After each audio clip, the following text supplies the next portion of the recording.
Where were we? Happy day 12. Happy day 12, quarantine life, CrossFit edition. We hope you guys are doing well. If you haven't recently, check in with a member from the gym, see how they're doing. Check in with one of your trainers. We're here for you guys, and we're excited for the workout today. We are. We are. Before we get started, question of the day is, if you could be quarantined with any celebrity, who would it be? I know mine would be John Legend, so he could just sing to me all the time. Easy on the eyes as well, but that voice of his.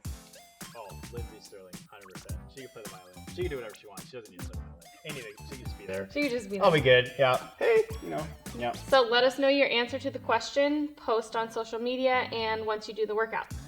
So, Here we go. All right, grab your trusty PVC pipe, or in my case, and possibly yours, your broom. And we're gonna do some pass-throughs here, so keep those hands wide, keep those elbows locked out, and pass through forward. You guys are doing this at home with someone. Make sure you're staying a safe distance away. That's right. For multiple reasons. Social distancing, and so you don't smack your partner in the head with the broom. And once we've gone through about 10 of these, I don't know how many I've done so far, we're gonna do some around the world. So pick one direction.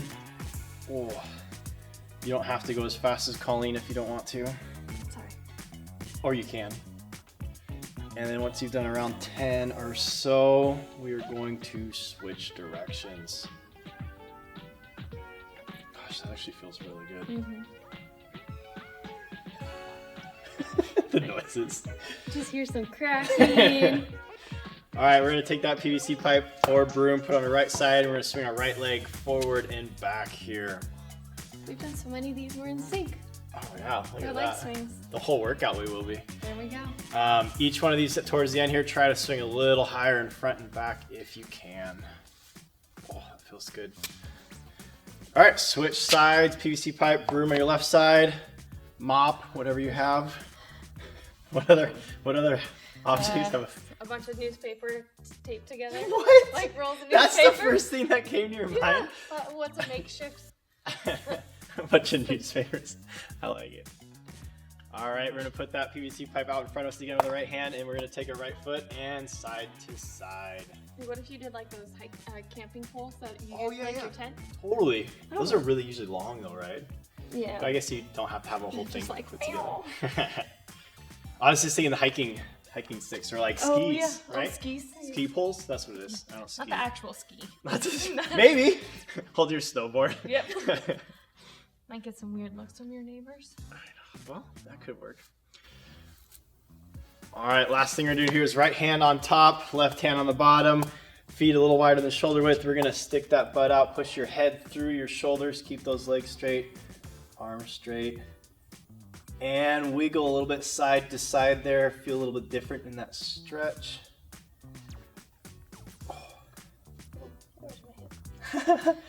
Okay, back up slowly. We're gonna switch, left hand on top, right hand on the bottom, same thing. Push your head through, a little wiggle.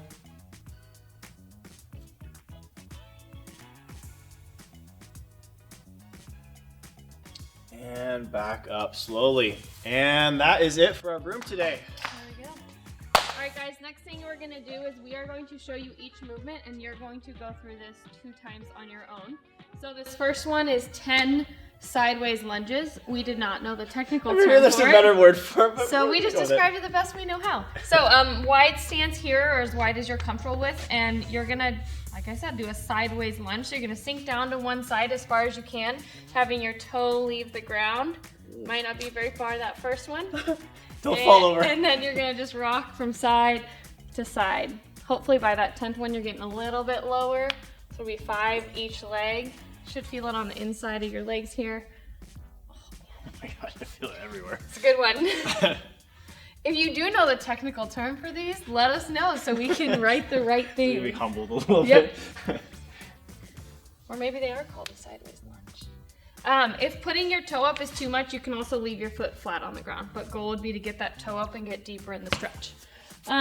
Once you've done 10 of those, you're gonna do 2 different movements for 30 seconds each. The first one is gonna be high knees. You're just gonna put your hands out in front of you, and then focusing on quick, light feet for 30 seconds. You're just gonna see how many times you can get your knee. Obviously you want them to go a little higher. Eventually just get your heart rate up a little bit.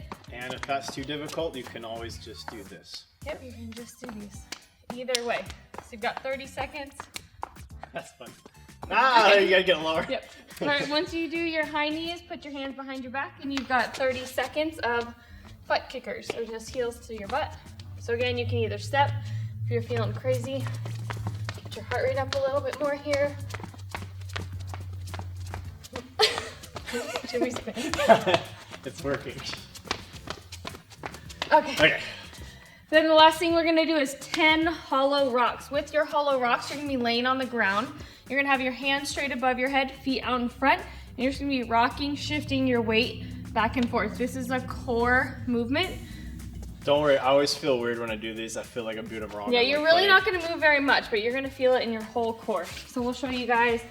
So feet together, and then goal is at your shoulder blades as much as you can. They're off the ground as well. You're just gonna rock back and forth. So 1, 2, 3. Are we doing 10? 4? I don't know. 5, 6, 7. Oh. Breathe. Don't forget to breathe. Okay. So as you guys can tell, goal is control over your body, and they're slow but an effective movement. My heart rate is up. I know, we're there. My core is engaged. Woo! So for our workout today, we have 4 rounds for you with multiple different movements. Each round's gonna consist of 14 single arm push presses, and that's gonna be 7 per arm in this case. 28 shoulder taps, 14 bent over rows, that's gonna again be 7 on each side, 28 sit-ups, and then the last bit of the round is gonna be a 400-meter run or an equivalent 2 minutes of work, such as jumping jacks or jump ropes. So anyways, a single arm push press. If you have a dumbbell or a kettlebell, we're gonna get that obviously up to our front rack or shoulder position, and a push press is just a dip and a press and a drive, right? We're gonna keep that weight overhead. We don't want our arms out because that's gonna put pressure on places where we don't want it, right? When you guys are dipping, make sure your knees go out, which is gonna engage your butt muscles versus coming forward. So it's a small little dip and then an aggressive drive. Squeeze your quads at the top. So you're gonna do 7 on one arm and then switch and do 7 on your other arm. Yep. Oh, good job. Do I get extra points? Yeah. Gold star? Once you've done your 7 total, you're gonna do 28 shoulder taps. With your shoulder taps, you're gonna be in your plank position, sucking your belly button up towards your spine, shoulders track over your wrists. So making sure you're not leaning too far forward or too far back. While Dominic's doing these, notice his hips down are staying pretty still. If your feet are too close, that's gonna be hard to do. You have to widen them a little bit. Yeah, so what we don't wanna see is you swaying as you do them. So bottom half of your body stays still. Nice little shoulder taps. Whew. Once you've done your 28 shoulder taps, you're gonna stand back up and do 14 bent over rows. With these bent over rows, just like our first movement, you've got 7 each arm. So with a bent over row, you're gonna be at about 90-degree angle, and you guys will kind of find an area that's good for you. And then you're gonna focus on pulling and imagining pinching right behind your shoulder blade, and then elbow just goes parallel with your body. So up, up. To get the most out of these movements, these should be slow, and then really focusing on this muscle right here. If you're imagining that muscle being squeezed and activated, that's really gonna help your form. He is not using his legs at all. You wanna show a bad rep? Like a... Oh yeah, the gym rep, the gym row. The bro row. I don't even know how to do it. What is it? You're like... Yeah. So a lot of times what can happen is you can kind of use your legs to get your movement. Oh, I like that. But we don't want that. You want your legs stiff and you're just rowing that dumbbell, focusing on squeezing those muscles in your shoulder all the way. So you've got 7 each arm, and then we're gonna do 28 sit-ups. So if your sit-ups, making sure that you guys touch behind your shoulders, come all the way up and touch the toes of your shoes. Don't touch your heels, sit all the way up and hit the toes of your shoes. Good job. Once you've done your 28 sit-ups, like Dominic said, it's a 400-meter run. If you don't know where that is, grab your watch, run out for a minute, and come back for a minute. If you don't feel like running, you can grab a jump rope, and you can jump rope for 2 minutes. You should feel like running though, I think. You should feel like running. Okay, so you guys, you've got 4 rounds of that for your workout today. This is a full body. You've got arms, core, legs with your running. So get after it and let us know how it is. Cool. Have a good day. See ya.